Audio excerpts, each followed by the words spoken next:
So today is the 21st of February 2021, and in not many days it will be Magha Puja, which falls on the 26th, which is a Friday. So on this day of Magha Puja, the Buddha taught the fundamentals of the practice. And really this falls into matters of papa, of harmful deeds, of punya, of meritorious deeds, and also of making the mind pure and free. And because all of the agitation, all of the suffering that arises, it comes from our actions. It comes from the actions of our body and speech. And so we need to train these minds so that they develop knowledge, they grow in wisdom. When they do this, they see that when the minds of beings are well established in morality, in virtue, then there will be a sense of ease, there'll be goodness in their hearts, they'll be willing to sacrifice. And so this virtue and this sacrifice, goodness, this is the path of peace, the path of happiness of both body and mind. And also, when we're doing this, we are abandoning evil at the same time. In the beginning, the Buddha taught about generosity, because those who are able to sacrifice their wealth shows that they've got a lot of goodness within them, that they put so much time and effort, energy into gaining this wealth, but they're able to give it away. They're able to be of benefit to others, to help out society, to be charitable towards the poor. And this is not easy to do, because all the people who are born into this world, they will wish for wealth, wish to have wealth in their lives. And we all need to study hard. We need to work hard in order to get that wealth. And sometimes it requires a lot of competition. And if that competition is within the bounds of morality, then that's all right. But sometimes people deludedly go outside of that boundary. They just want to get more and more, and they end up by breaking the precepts. Or if they don't get the money that they're after, anger comes up within them. And sometimes it gets to the point where they cause damage to the economy, or even they can harm and destroy other people's lives. And because this happens due to this squabbling, this fighting over just the raw resources or the raw ingredients of this world, the wealth of this world. And because of that, problems arise. If the society in which this happens is just quite a small society, then there'll just be small problems that come up. But if it grows larger than this, and they start quarreling over resources like oil that's under the sea, then even small wars can arise. And then if it gets really severe, even a world war can come up, can be started due to this, due to fighting over the natural resources of this world. And so it's when this delusion comes up, it easily flows on into anger. So therefore the Buddha taught this generosity and sacrifice as the first thing that we develop. And it's within many different lists that the Buddha taught, or many different lists in the suttas, such as the qualities that a layperson should develop. These are to do with generosity, to giving, helping out society. Because those who do this, who are of benefit to others, their hearts feel very at ease, very spacious. And when we give away our wealth, we get inner value in return. And it's not just physical things that we can give to other people. We can give words of encouragement, sweet words that are nice to listen to. And these are also things that have goodness, that have value to them. We can also give our ideas and encourage others in terms of wisdom, point them along the good path. And so this is giving rise to merit, and at the same time it's also abandoning evil. And sometimes when we don't get what we want, anger can arise. And this comes up due to the attachment that we have towards me and mine. So really it comes from delusion. But for those people who are generous, who know how to sacrifice, who develop this a lot, then their hearts feel very at ease. And when they've already given things away, then they know that they gain the sense of internal comfort and skillfulness arises within. And they also don't want the possessions of others. And so sila is supported by our generosity, and keeping these qualities of virtue and also maintaining or developing generosity brings up great goodness inside of us. And so the abandoning of evil, of wrongdoing through body and speech, well, there are actually many different kinds of this wrongdoing. And some kinds, they may just be very small things, but when we carry on doing them and they become habitual, they can take us to breaking the precepts or breaking the laws of the land. And so just driving a car very fast along the road, this already is papa. This is an unskillful act, because through doing that, we have the potential to harm our lives or the lives of other people. And through doing this, we may get pulled over by the police, we may lose points on our driver's license. And so this is a form of wrongdoing in the world. So we abandon this wrongdoing, and we do that through our actions of body and speech.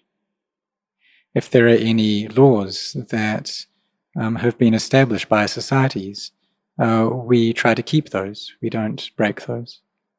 Just like the road rules that have been established, we follow those. And if everyone does that, then people won't die from car accidents. But when we follow those rules, then there won't be harm that comes up. But when people don't follow them, or they degrade their mindfulness through taking intoxicants, then this leads to damaging our own lives and the lives of others. And so we must try to abandon these acts, to abandon any harmful things. So this papa, this evil or harmful acts, there are actually many, many kinds of this. It has a very broad meaning. But if we're going to summarize it, it's all the actions that bring up internal heat or agitation. When we have sila, when we can maintain our precepts, then this already is a great form of skillfulness that arises. We can also see that laziness, this is a kind of evil, this is a kind of wrongdoing. And when we live together in society, we need to sacrifice. We need to give up. So just like for monks, if they don't do the chanting, then this is a form of wrongdoing, because they're not helping out. And so when we have the morning chanting and the evening chanting, that if everyone just thinks like this, that we'll just let the others do it, then no one's going to turn up. What's that going to be like? So if we don't go to the morning or evening chanting, this already is papa, because the standards of practice have been established, that we have this period of morning chanting and evening chanting.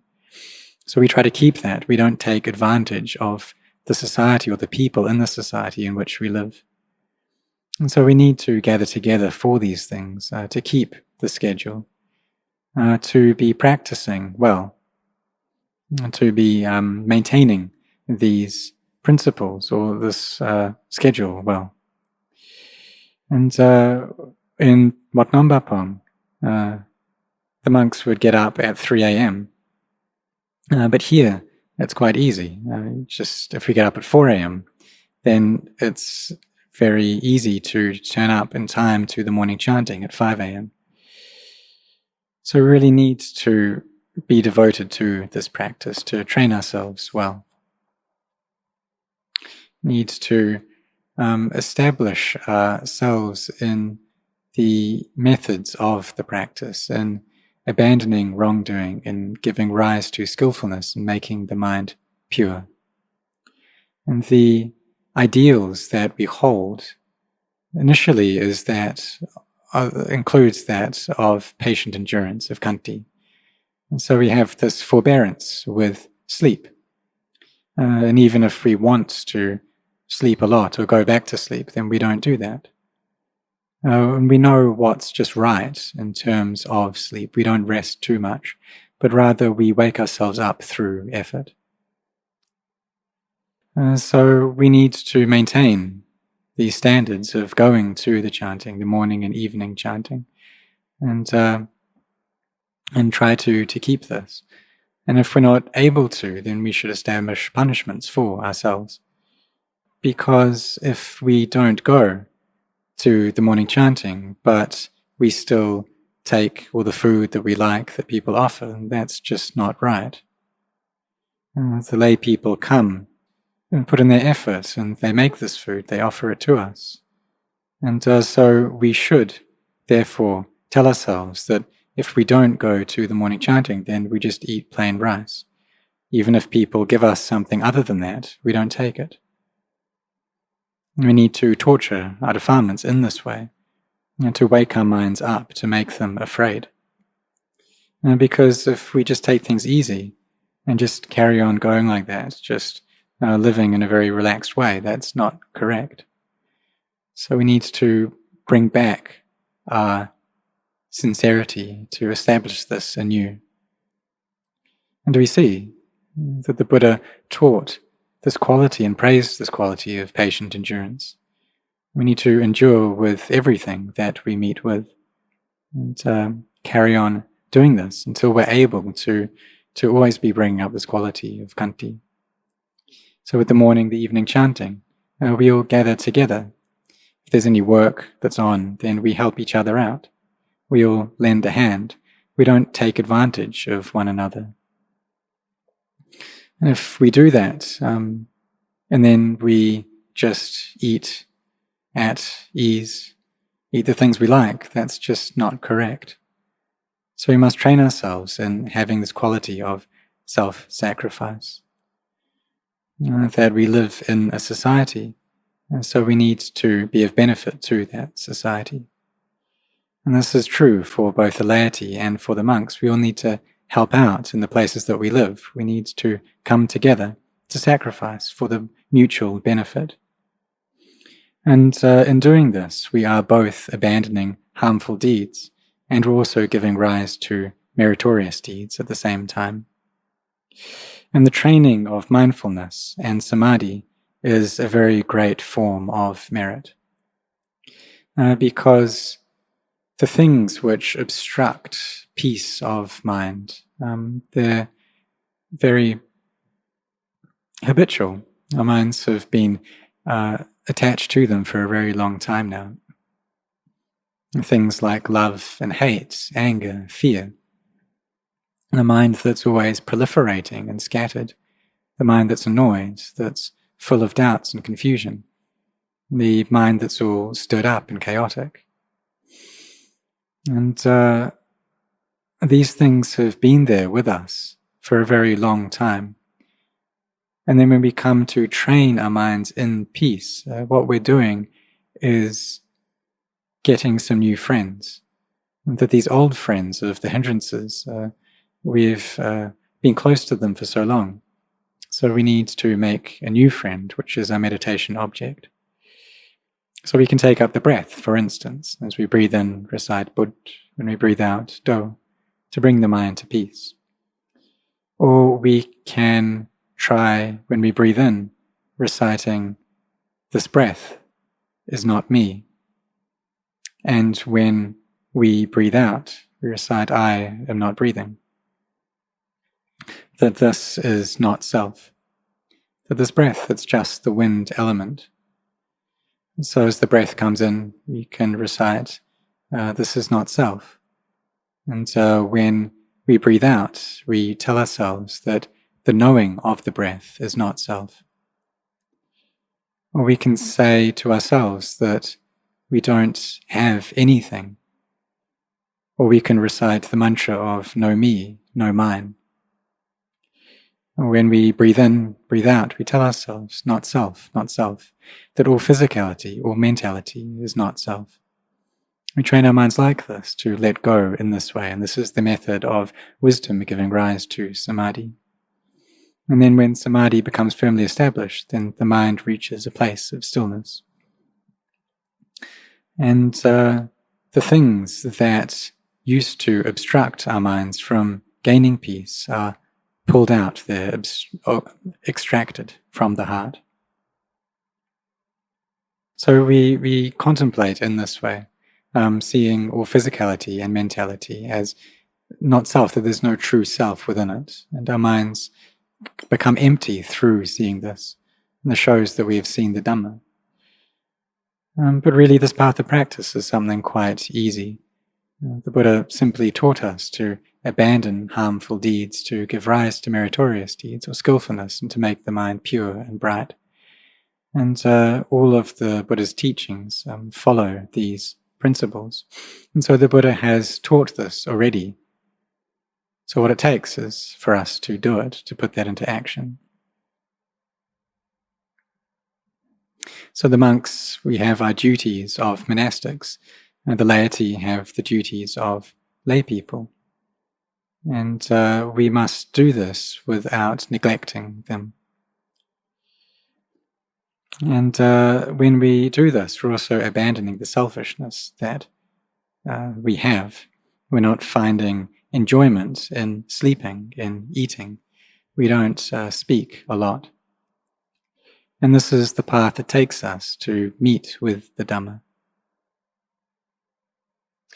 For the monks, we have this highest aspiration and ideal of Nibbana. And when we have this, then we need to practice in a way that will allow us to get there. And so we don't talk a lot, we don't speak a lot. We endure greatly. This is something that we can do.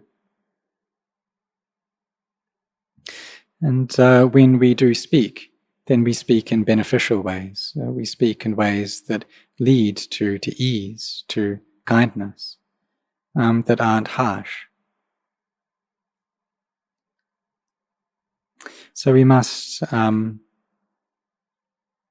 really set our minds on this path to practice, on doing the morning chanting, the evening chanting, really kind of force ourselves to do these things, and because it's not going to kill us. So we really put in our efforts. And we don't just allow the other monks to do it, that we live together as 50 monks, but it's just 20 who come to the chanting. And then if we just allow that to go on, then it's not even 10 who turn up. And this shows that things are really in an awful state. 5 just kind of don't show up, and then another 5 don't show up, and everyone takes things easy. That's not correct.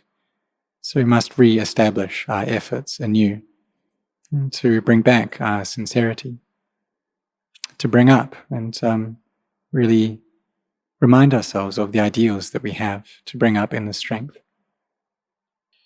Because if we don't go to the chanting, then people can come to us and say, well, look how lazy you are, but still you eat this food that the lay people have come to offer. And when people say this, then it can go really deep into our hearts. And why is that? Because by eating the food that the lay people come to give, but we don't keep up the standards of practice that we should do, then that's just not right. It shows that we're not really contemplating things. And actually, it'd be better for us to eat a red-hot iron ball and allow that ball to burn through our throats and go down through our stomach into our intestines and go out the other end. It'd be better to die in that way than to not go to the chanting and not maintain our duties but still eat the food that the lay people have come to offer us. And so we establish this practice of, well, if I don't go, then I'll just eat plain rice. We don't just allow 6 monks or 10 monks to do the morning chanting. It shows that if we do that, then we're very selfish, that we're taking advantage of the other members of the community.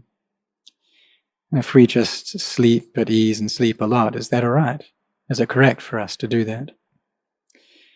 And we see our friends going, but we don't go. And how do they feel? And if we went, but our friends didn't go, then how would we feel?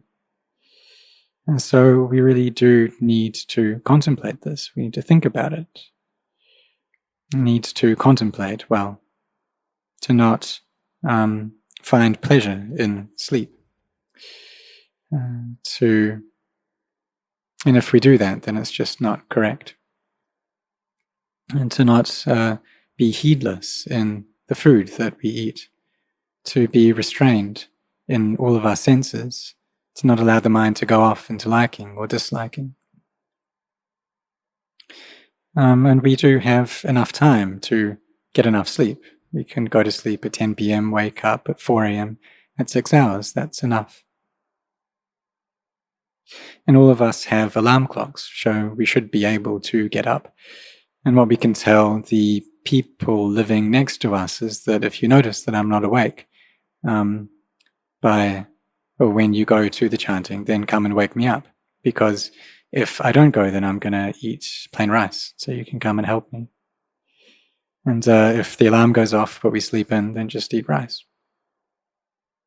And we can't just allow our defilements to get the better of us. We can't just let go of things in this way. So we establish our hearts like this. And for the lay people, you need to find wealth in this world, but also at the same time to be training your hearts, to be practicing as well, to bring about internal peace, to develop samadhi.